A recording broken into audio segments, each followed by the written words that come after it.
It's now time for the Mo Kelly Report. In the latest water is still wet news, California Governor Gavin Newsom indicated he was seriously looking at running for president in 2028. We know he's been campaigning for the past 2 years, but when I play this clip for you, it's interesting how he says, "I'd be lying if he said otherwise." Well, Gavin Newsom has been known to lie a lot. When I saw you slinging shots behind the coffee bar, I thought this guy might run for president. I have no idea. The idea that a guy who got 960 on his SAT that still struggles to read scripts, that was always in the back of the classroom, the idea that you even throw that out is in and of itself extraordinary. Who the hell knows? I'm looking forward to who presents themselves in 2028. And who meets that moment. And that's the question for the American people. Is it fair to say after the 2026 midterms, you're going to give it serious thought? Yeah, I'd be lying otherwise. I'd just be lying. And I can't do that. Governor, you have long said that if you ever run for the White House, you need a compelling why, a reason. Are you moving closer to figuring out your own why and your own decision? Yeah, Nietzsche said, if you have a compelling why, you can endure any how. And so I think the biggest challenge for anyone who runs for any office is people see right through you if you don't have that why. But to be serious, he's termed out as governor. You don't participate in televised debates with Florida Governor Ron DeSantis, sit down with Charlie Kirk and Steve Bannon on your podcast, and also implement a 24/7 trolling Trump campaign just because you're bored. You do it because you're running for president, even though not officially. And to be serious and fair, there's nothing unusual with this big picture. Officially declaring or forming that perfunctory presidential exploratory committee immediately changes and limits what a private citizen or elected official can do relative to fundraising and filings with the FEC. I get it. Trust me, I do. Most actual presidential campaign announcements are like wedding receptions. You're already married. It's just the formal coming out party for family and friends. The past 2 years have been a long, coordinated, and careful rollout of a national platform to introduce Newsom to the national audience. He's not talking to us here in California. He's reaching out to somewhat moderate conservatives, disaffected MAGA, and disillusioned Democrats all across the country who think the party, the Democratic Party, has lost its way. Whether he will be successful, that remains to be seen. But I understand the strategy. He can fundraise freely, develop his voter database, build his national profile, yada, yada, yada, blah, blah, blah. The question, and the principal question, is whether America will like him. Yes, likability applies to male candidates as well, believe it or not. Will Democrats vote for him in the primaries? He is far and away the presumptive leader right now, even ahead of former VP Kamala Harris, and I'll get to her in just a second. He is the leader, quote unquote, because he's basically the only one out there. But again, the question is whether America will like him, because it's all about personality and charisma. It's not about policy. That's just a freaking lie. It's about charisma and whether people like you. And I say America because some primaries are open and allow independents and even Republicans to vote in them. I ask whether Democrats will vote for him everywhere else in those closed primaries. And if we use recent history as a guide, Newsom is far from being a shoo-in. I'll use the aforementioned Florida Governor Ron DeSantis as my example. The conventional wisdom, and I don't know if conventional wisdom even applies anymore in politics these days in the age of Trump, but conventional wisdom, again, air quotes, in the 2024 election cycle was that DeSantis was the heir apparent to the Trump MAGA train. He was far right, he was beloved in Florida, a must-win state in the Electoral College, and he was generally loved by Republicans. He checked all those boxes on paper. He was the presumptive front runner right up until America got to know him. DeSantis was perfect, is perfect for bright red Florida. But he shit the bed when put on the national stage. If there is any cautionary tale or political comp to Ron DeSantis, it's Gavin Newsom. Gavin Newsom is very popular here in deep blue California. He won his elections and his recall attempts on average by 30 points. That's ridiculous. His Proposition 50 ballot measure to redistrict California in advance of the midterms is likely going to pass comfortably. If the whole country mirrored California, he would be our next president. But California does not, and it's questionable whether Newsom's slicked back, gel-infused hair presentation works beyond the California borders of Nevada, Arizona, and Oregon.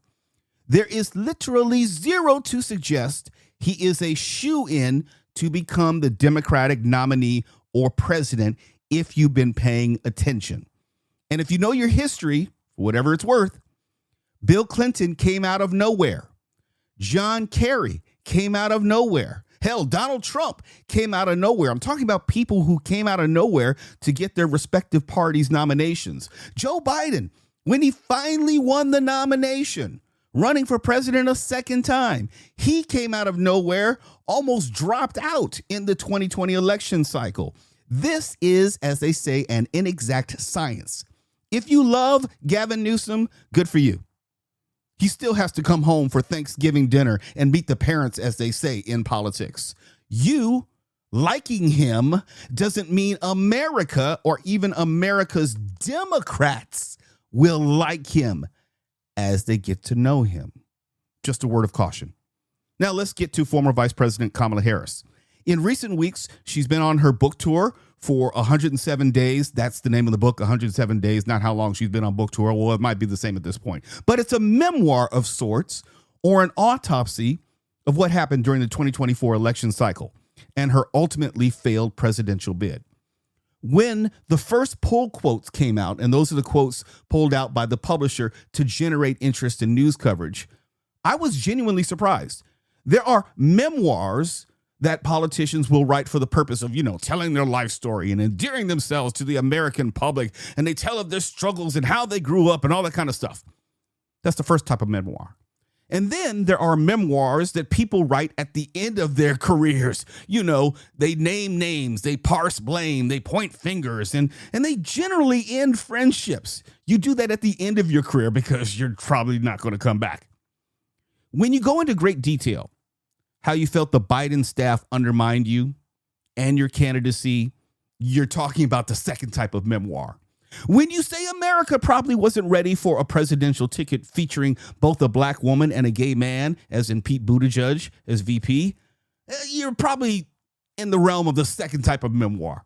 When you question the rationale behind the tepid and curious timing of the eventual Barack Obama presidential endorsement, you're saying to me and saying to the Democratic Party, more importantly, you're not worried about burning any bridges. You're not worried about setting them ablaze because you don't think you'll ever be using them again. To me, you can't go scorched earth and then come back and hope to use that same earth as fertile ground 2 years later. Harris seems to disagree. And when asked about her future, said that, quote, she's not done. Harris also still keeping the door open to running for president again, saying she believes the U.S. will elect a woman leader in her young grandniece's lifetimes. Could it be you? Possibly. I am not done. I have lived my entire career a life of service, and it's in my bones. The obvious Donald Trump exception aside, when a presidential candidate loses a general election, by and large, they are done in politics and elective office. Usually that means America has moved on. They've already chose someone else.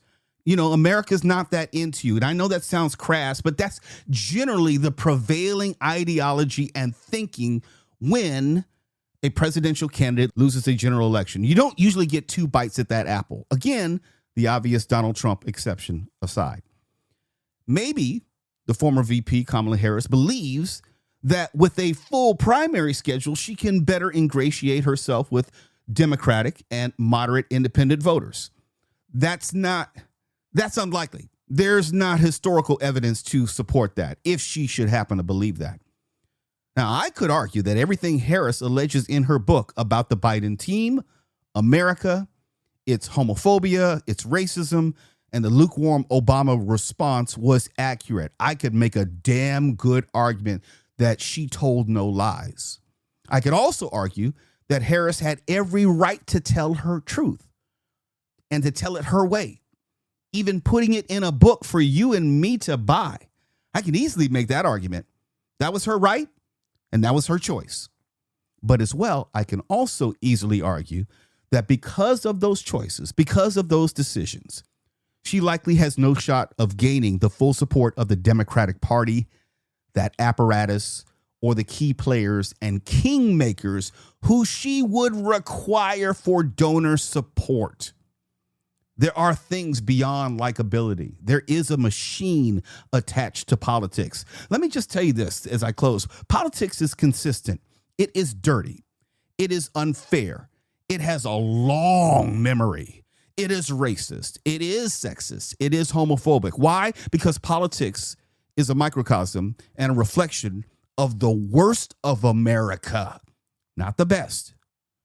It's one thing to say you're not done, quote unquote, because you have this burning fire inside of you that hasn't been extinguished. And that could be true. But it's another to suggest that there are no consequences for airing the dirty laundry of the party, the same party whose nomination you want. I'm Mo Kelly, and that's your Mo Kelly Report.